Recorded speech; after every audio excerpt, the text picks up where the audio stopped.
Rutgers fans, we're spicing up your football pregame festivities and your tailgates at SHI Stadium this year with the best food trucks in Jersey.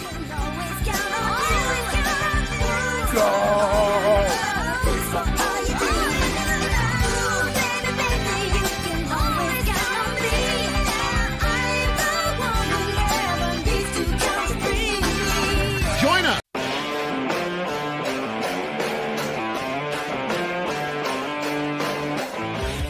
Honestly, the fans are what make it. They are a part of the team. They're part of the squad. I remember being out there on defense and it's third down and you hear the fans roaring and loud.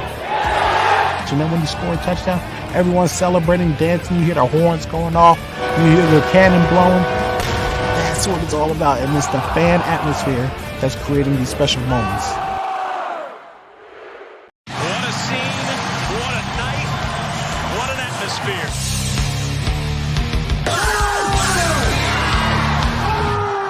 Well, the blackout will be loud tonight. One of the best primetime venues in all of the Big Ten. It's a blackout in the past that has worked well for Rutgers. How much of an impact can it have again tonight?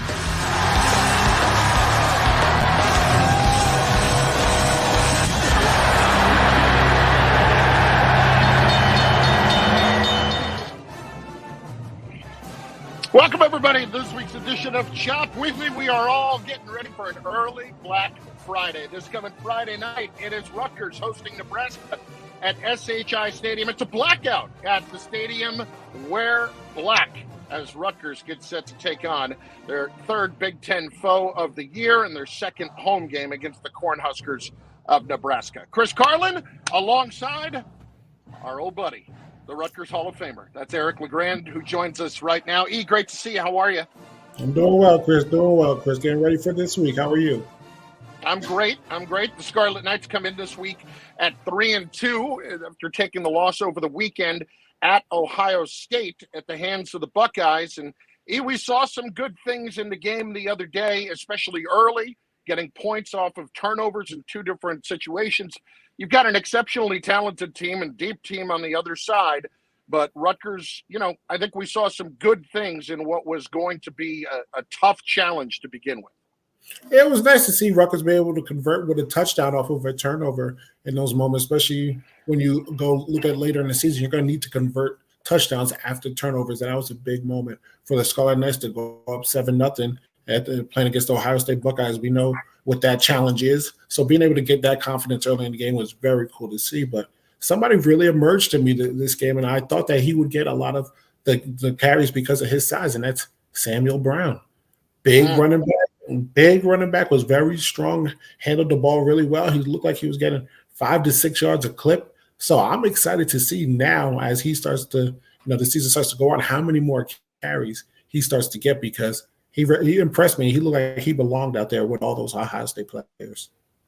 He certainly did. And I'll tell you, there were some really positive things. He had a career high over 70 yards rushing the other day. He had 66 a couple of weeks ago against Wagner. So Sam Brown, a true freshman out of Philadelphia, who is really starting to show his wares. We saw some other very positive things, too. We want you to be a part of the broadcast this week on Chop Weekly. Let us know where you're tuning in from. Send in your questions and your messages. We'll put them on the screen, as you can see below. Also, we're going to hear from head coach Greg SCHIANO in just a few minutes for his weekly news conference. Going to be a big week this week at SHI Stadium. As we mentioned, the blackout on Friday. It is a 7 o'clock game against the Nebraska Cornhuskers, who have had their share of drama this season with the firing of their coach, Scott Frost, earlier back in September. So the Huskers have been a team that has played better of late, played better the other day, certainly. And this challenge for Rutgers come Friday night. But this is also an opportunity for you to get out to the stadium on a rare Friday. You're going to get your weekend free. And on Friday night, 3 o'clock, the boardwalk is going to open up at SHI Stadium. As we said, it's a 7 o'clock kickoff. We've got pregame fireworks. We've seen the light show, which is very cool if you have not seen it yet. Something brand new to SHI Stadium. And also, 50 years of Title IX to be celebrated. So many women who have been letter winners and made huge impacts on the Rutgers athletics community over the last 50 years are going to be honored at halftime as well. So it's going to be a big, big night at SHI Stadium. Very much looking forward to that. And the T-shirt that you see right now, 10,000 students, the first 10,000 in attendance will get a free Black Friday T-shirt. So make sure that you are there early and you get in your seats early to get your Black Friday T-shirts. All right. I need that, Chris. I need that, Chris. I need that. I'll see if we can. I'll see if we can get you one. I would think that we would be able to come up with XL, please. Hey, how about the return of Noah Vedral? We saw him the other day in limited fashion, but it was just good to see him back on the field. It was good to see him. You know how much of a competitor he is and how tough he is, and he wants to be out there. Obviously, you can't control injuries like that, and you got to go through the healing process. And I'm sure he's biting at the bits to get back out there. So even though we didn't see him throw the ball, I'm sure he was just happy to participate in the game and be a part of the game in some way or fashion, just to be able to get out there and do what he loves to do. We know the type of player that Noah is. He wants to go out there and lead those guys. So if he can help them try to win or try to get some positivity to that offense, you know he's going to do his job, and that's exactly what he did on Saturday. You know, you mentioned Sam Brown. We saw a couple of other developments and the continued development of Evan Simon at quarterback. The numbers were not eye-popping necessarily, but more reps and getting to play in that kind of atmosphere as well. And for the most part, was pretty sharp in his decision-making. He really was, and good to see him throw the deep ball. One that perfect fade route, as we mentioned, the score of the turnover to Sean Ryan. That was a perfectly thrown ball to the outside where only the wide receiver can make that play. And then we saw him later on in that game, I believe, right at the third quarter when he threw it up the sidelines to Sean Ryan as well, on a little back shoulder throw. So he's starting to get some familiarity with his wide receivers, starting to feel comfortable with them. He's able to find them getting open. Obviously, Ohio State, they play with a lot of speed. They're going to come at you. So you have to be able to make quick decisions when you're playing a team like that, because if you hold that ball for longer than 3 seconds, most likely you're going to get hit. So I was very impressed to see how he was able to get the ball out very fast and starting to make some of those decisions and reading the defense more quick than he has been. On defense, Rutgers was a little bit banged up in the secondary going in. And when it came to the pass game, they actually did a really good job in terms of really containing C.J. Stroud, who, as we know, is one of the top contenders for the Heisman this year. He only threw for 154 yards. He had 2 touchdown passes, 1 interception. But as Coach SCHIANO said after the game, in a lot of ways, with a balanced offense like that, it's pick your poison. But the pass game is where it can get away from you quickly, and Rutgers was intent on slowing that down, and they did a pretty good job of it. Hey, Mayan Williams did his part. He had a fantastic day for Ohio State, but I would think, with the secondary and some opportunities to get home with the pass rush closing in on that, you had to feel a little bit better about that. Absolutely. I was saying that's exactly what they need to do with C.J. Stroud. Confuse him a little bit. Hit him. Scott has actually got some hits on C.J. Stroud. He got up a few times, like he was getting tired of getting hit, which you want to see. But when you play a guy like him who's a Heisman contender, you have to mix up your coverage. You have to show one thing, and then when the ball is snapped, you got to hurry up and get back to where the coverage is supposed to be. Then you got to blitz him in different ways, things that he hasn't seen. As Coach SCHIANO's about to step up to the – Hey, guys, appreciate you. Now, try to answer anything I can. For this Nebraska team with a coaching switch, what are the differences maybe you've encountered in the preparation? Well, they changed head coaches, I guess it's 2 games ago, but then they changed defensive coordinators 1 game ago, and they had a bye week. So defensively, we really only have 1 game to go off of. So we'll be prepared for things they did previously and things that they did a little different in their last game.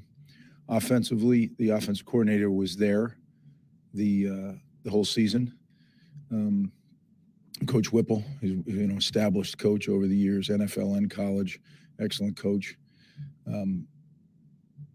We have guys that have coached against him and over the years, and guys kind of have a feel for each other. So we got to play whatever comes. That's the reality of it all. And you break the tape down and you get ready. But, on any game, you're going to see things that you didn't practice. You just have to be able to have rules that can handle it.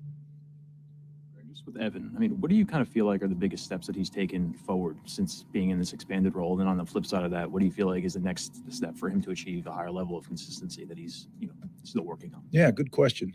Evan is growing up right in front of our eyes. He's doing some things better. There's some things that he still struggles with. I think the thing that he's really done a good job is he's run the operation. He's hung in there. He's been hit and he's bounced up. That's a very physical game Saturday, very physical, tough one to play and then have to play on a short week. And Evan was part of that. He got hit. So, but I think he's definitely arrow pointed up. He's learning. He's getting better.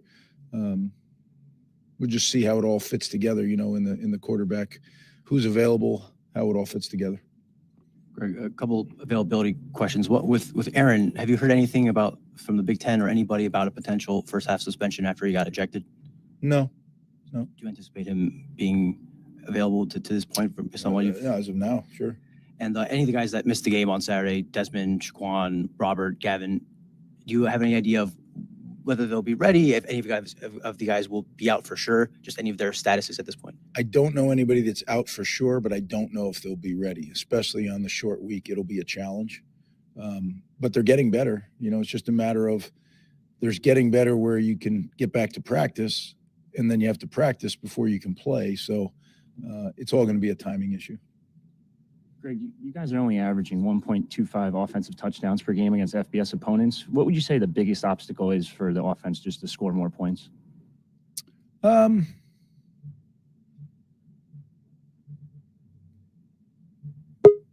We probably have several. Some of it's coaching, some of it's playing, some of it's execution. There's a lot of things. We're working on it though. We're going to be okay. Greg, when Vedral wasn't at quarterback, usually it was a run play. Are we going to see more of Vedral in the coming weeks?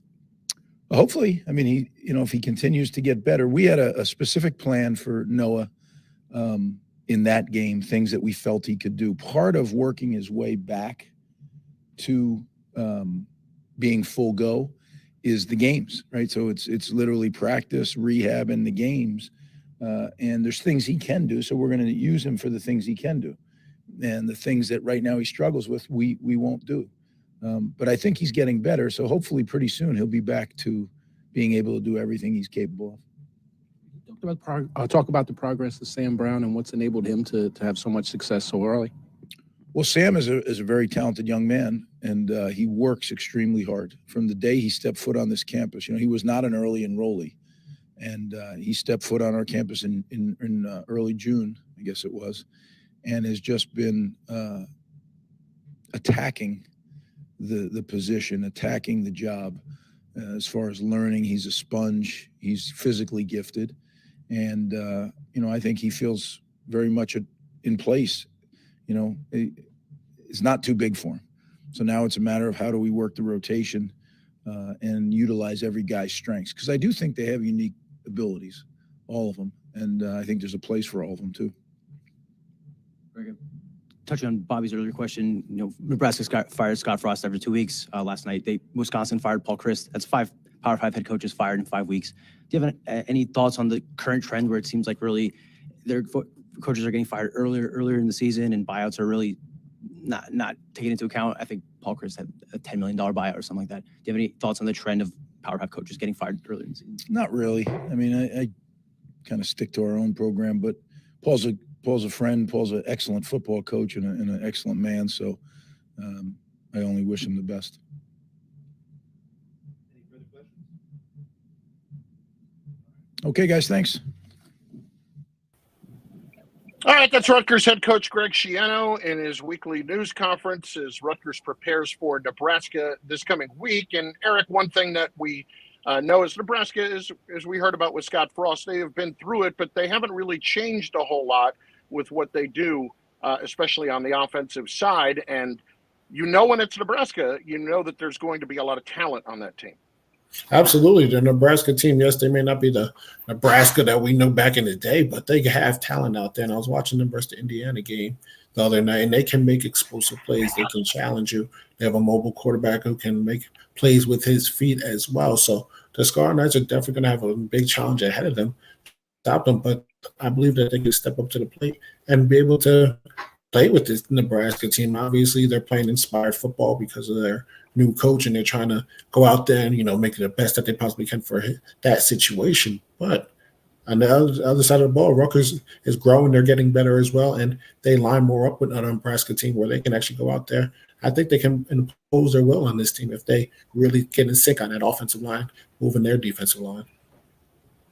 You heard Coach talk about Evan Simon, and I think a lot of people look at the quarterback position and what are you looking for? How they throw the ball, where they throw the ball, are they turning it over or not? But there are so many other things that go into that, and I think the two things that he hit were very interesting there, Eric. Number one, Evan's taken his share of pretty tough hits this year, and he has kept going. And number two, certainly in the Iowa game, he took some pretty big shots as well as the other day. And number two, running the whole operation, making sure everybody's on the same page. There has never been kind of a wavering part of that for him this year. It has never felt like the moment is just entirely too big.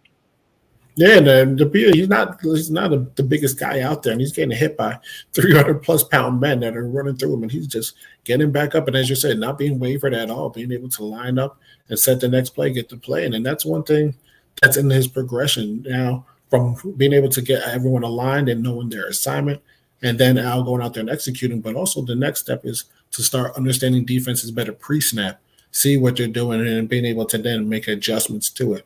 And he's going to be able to get there. But right now, that's what you see he's doing. He's got the alignment. He knows where everyone's supposed to be. He's starting to execute a little bit better now. Wait till he starts to now develop that pre-snap of what to set in the defense. Okay, they're there. I can adjust to this, or I can go here, or we're good to go. So I can't wait to see how he progresses, throughout the season with that. We also take a look at the offensive line. And, Eric, I thought for the most part they have been holding up pretty well. And we have seen with Sam Brown their ability. I thought you really saw the Ohio State team's speed on display when Rutgers was running a lot east to west the other day, trying to get out to the corner. But with Sam Brown running north and south in that particular matchup, you really saw not only the burst, but the physicality that young man has. I think Coach Gleason found a little something there. And obviously you want to be able to try to get your players out in space, but Ohio State's speed was just absolutely ridiculous. But when you handed it off to Samuel Brown, he was getting, I told you before, 5 to 6 yards of clips. And he may have got hit at 3 yards, but he was still getting 6 because he's just that physical, and he was falling forward. And those Ohio State players were feeling when they were tackling Sam Brown. It's not like he's this small guy. Coach SCHIANO just mentioned how physically gifted he is. And he's just, as soon as he stepped in here since July, he's just worked and worked and worked. So his progression, he's young. He's a young cat out there, Chris. He's going to get better. And he's earning his carries. He's earning those stripes. And as Coach said, not somebody that enrolled early, has kind of come in, understood it, worked hard, and has gotten his opportunities here by virtue of his talent as well. Eric, let's spend a few minutes on the defense here. Just want to get your take on where you have seen it improve this year, where you're continuing to look for more growth. The linebacker position has definitely improved. I'm very impressed. That was the big question mark coming into this season, and they are stepping up to the plate and they're making plays. Having a 6'5" middle linebacker out, Tyreem Powell, definitely helps in many facets because he flies around like a deer out there. But when he gets his arm up, he can also bat down balls. And I'm also very impressed with the defensive line. They got a lot of depth, and they're getting better. Obviously, they played higher competition with Ohio State and Iowa these past 2 weeks, but they still were able to hold their own for the most part. The thing that they still continue to have to get better on, which I know Coach SCHIANO really harps on, is tackling. Because if you looked at Williams running the ball a lot, they were in position, the Scarlet Knights, to make the tackles. It's not like they weren't there for the defense, but Williams, just the physical specimen that he is, was running through a lot of those arm tackles and bouncing off of guys. And those plays go for home runs when you don't get guys on the ground. But they were actually in the positions a lot of those times. There was that one run, I think, that they really creased for that 70-yard touchdown that Williams had. But other than that, he was breaking the tackles and then scoring. So they got to get a little bit better on tackling, especially those bigger physical running backs.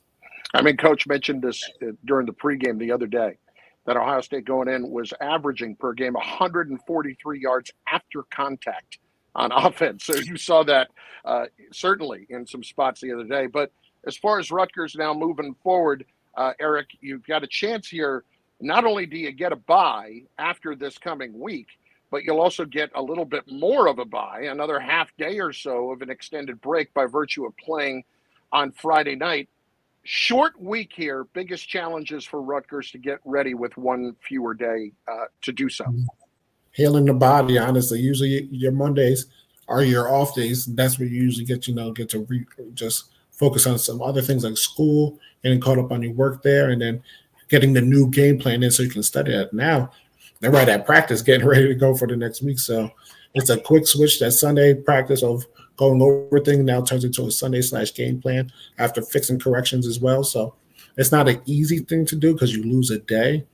But like you said, on the back end of it, it's great. But now you just got to focus and try to get as many guys healthy as you can, because you just went to battle 2 days ago, and now you're back at practice, as which we would call usually a Tuesday practice, which is the most physical practice of the week. You now see can we go physical after playing the game 2 days ago? You usually need that extra day of rest. So that's the biggest challenge, going from having that full hard on third physical practice on a Tuesday to now might have to lighten up a little bit.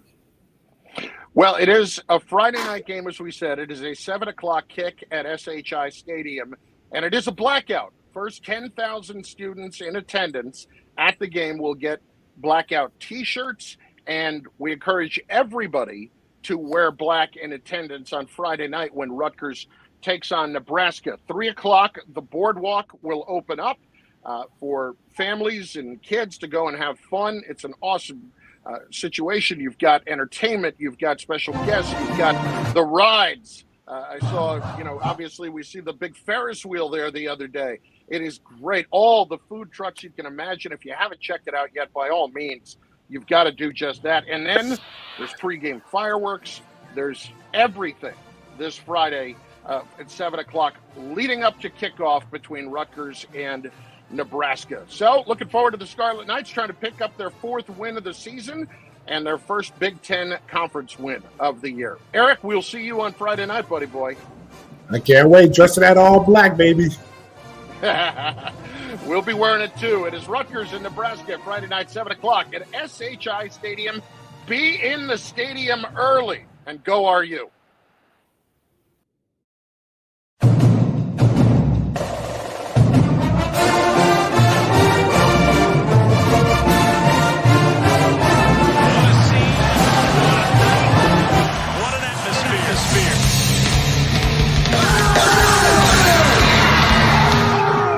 Blackout will be loud tonight. One of the best price time venues in all the Big Ten. It's a blackout in the past that has worked well for Rutgers. How much of an impact can it have again tonight?